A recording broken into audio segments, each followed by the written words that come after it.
अपना दोष दूर करने के लिए भगवान जी ने सत्राजित यादव की जो पुत्री है उसका नाम था सत्यभामा, उसके साथ भगवान ने विवाह संपन्न करवाया। सत्राजित यादव भगवान सूर्य के उपासक थे, भगवान सूर्य की उपासना किया करता था। तो भगवान प्रसन्न हुए, भगवान जी ने कहा सत्राजित को मांग, क्या मांगना है?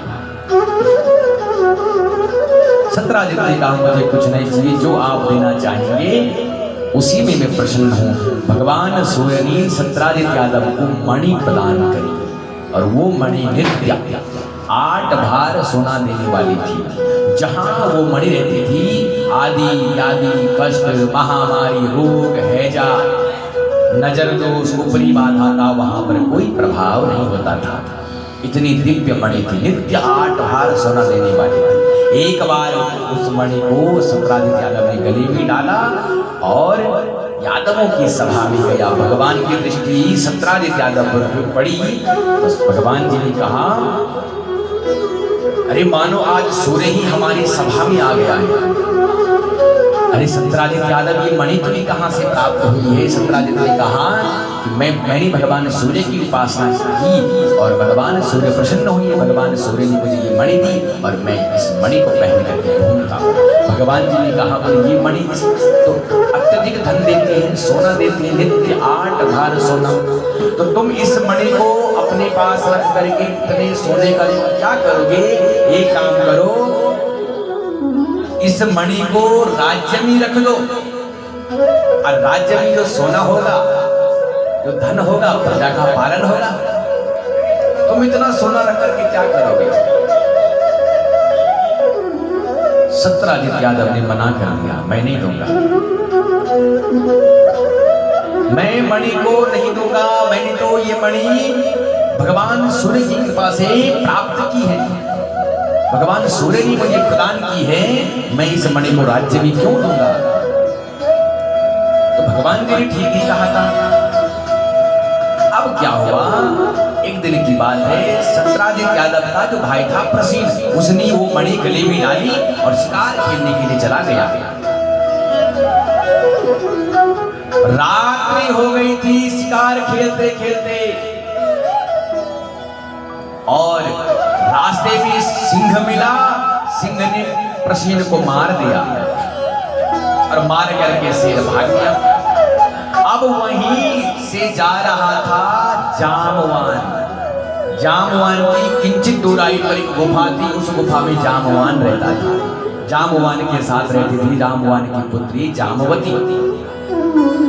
उसने देखा प्रसीन कोई मरा हुआ है और उसके गले से मणि ले ली और मणि का जो बहुमूल्य जो कीमत थी मणि की वो नहीं समझ पाया। उसने सोचा ये माला है, चमकने वाली माला है, तो उसने वो मणि ले गया और अपने बेटे के पास ले दिया और सो बेटे ने उस माला को गले में धारण कर लिया। लड़की थी, कन्या थी, कोई जानकारी थी नहीं, उस मणि के विषय में जानती नहीं थी इस मणि का महत्व क्या है। अब यहाँ जब प्रसीन घर नहीं लौटा तो सत्राजित यादव को चिंता हुई, मेरा भाई कहाँ गया है। खोजबीन शुरू की और सभा बुलाई और कानाफूसी हुई। कहा, सबको कहा मेरे भाई को कृष्ण ने मार दिया है और कृष्ण ने मणि ले ली, क्योंकि कृष्ण ने मेरे से मणि मांगी थी, मैंने वो मणि दी नहीं। तो कहीं ये न हो कि कृष्ण ने मणि के चक्कर से मणि भी ले ली और मेरे भाई का वध भी कर दिया। राज्य में बात फैल गई और ये बात भगवान को पता चला इस बात का। ओहो, भगवान जी ने सोचा ये तो अनर्थ हो गया। बहन में कभी कोई दवा नहीं होती है, तो बहुत बड़ा लांछन लग गया। मुझे इसी लांछन को इसी समय मिटाना चाहिए। तो भगवान जी आए सत्राजित यादव के पास और चलो कहाँ गया तुम्हारा भाई, ढूंढने निकलते हैं। तो गए, घूमते घूमते गए, कहीं पता नहीं चला। तो एक गुफा मिली, गुफा में शेर के पंख चिन्ह मिले।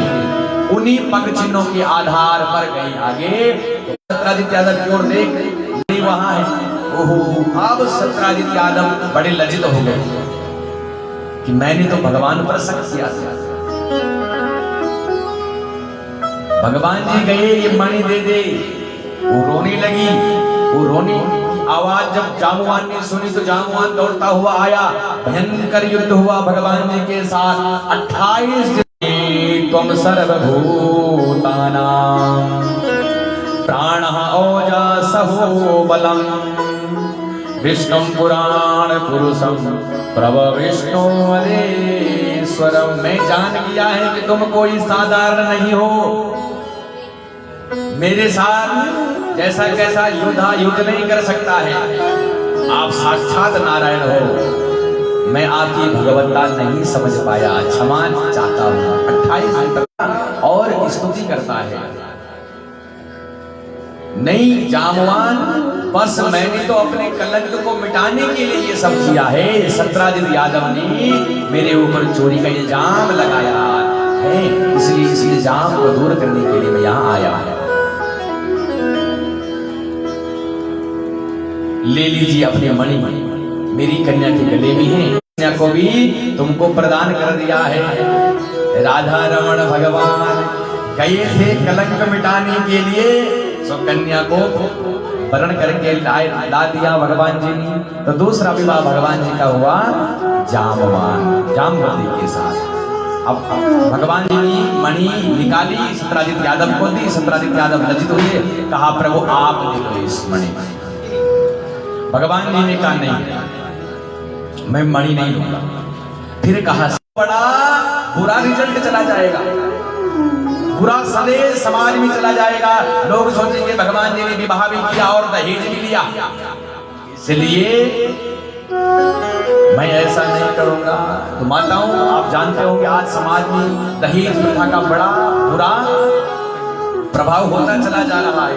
कई घर बेघर हो गए हैं। कई पिता अपने पुत्रों का विवाह करने में असमर्थ हो गया है, विवाह नहीं कर पा रहा। पहले ही की नहीं देनी है ना वहां से बहू लानी। ये प्रथा बंद हो जानी चाहिए। कई असमर्थ पिता ऐसे हैं जो अपनी कन्या को, जिसने अपने कन्या का लालन पालन तो किया लेकिन विवाह नहीं कर पाता है, देख नहीं पाता है विवाह, मर जाते हैं, पहले आत्महत्या कर देते हैं। क्योंकि गरीबी बड़ा अभिशाप है समाज में।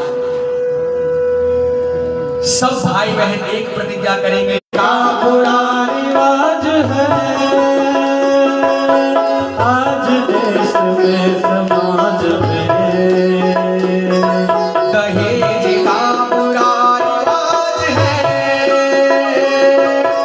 आज देश में समाज में। दहेज का बुरा रिवाज है आज देश में समाज में। हम समाज भी बनाएंगे, हम समाज भी बनाएंगे। दहेज प्रथा बंद होनी चाहिए। अगर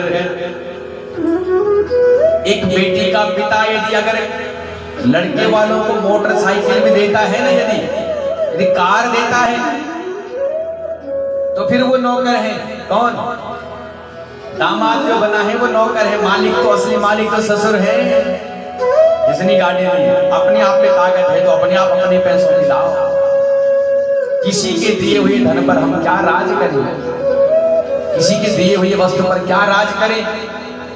इसलिए माताओं, हम सब निवेदन करेंगे, कोई भी रिश्तेदारी में हो, अगर जो दहेज की बात करे मांगने की, उसे कहो तो हमसे भीख मांग रहा है, तो क्या खाक हमारी लड़की को सुखी रखेगा? तो भिखारी मत रखा है। हमें इतना चाहिए। और खासकर तो बिहार में ये सबसे बुरी प्रथा है।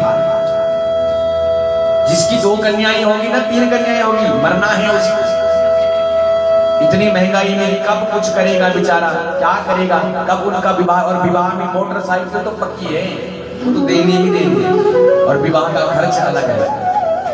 आज हर शादी में कम से कम 5 से 10 लाख के बीच का खर्चा, न्यूनतम शादी जो करते हैं न्यूनतम धूमधाम से करेगा उसमें कितना।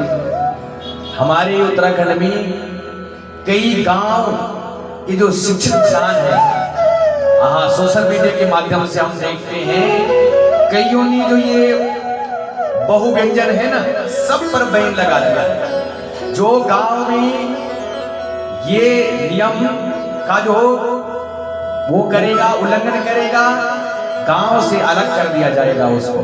कितना भी पैसे वाला क्यों ना हो, न्यूनतम भोजन जो पहले बनता था, सादा भोजन वही बनेगा। हमें बड़ी प्रसन्नता हुई, कोई सेठ हो चाहे कोई गरीब सा गरीब हो, वो अपनी बेटी का विवाह बढ़िया तरीके से करवा सकते हैं। क्योंकि आज तो माँ बाप इसी में पीस जाते हैं बहुव्यंजन में। तो भगवान जी ने ये दहेज नहीं दिया। भगवान जी ने कहा अपनी कन्या देने की बात करता है तो मैं कन्या का वर्ण कर लूंगा, दहेज की बात करता है तो नहीं दूंगा। तो भगवान जी ने वो मणि वापस करवा दी और सत्यभामा को अपना दिया। दूसरा विवाह भगवान जी का, तीसरा विवाह भगवान जी का सत्यभामा के साथ हुआ। राधा रमण भगवान की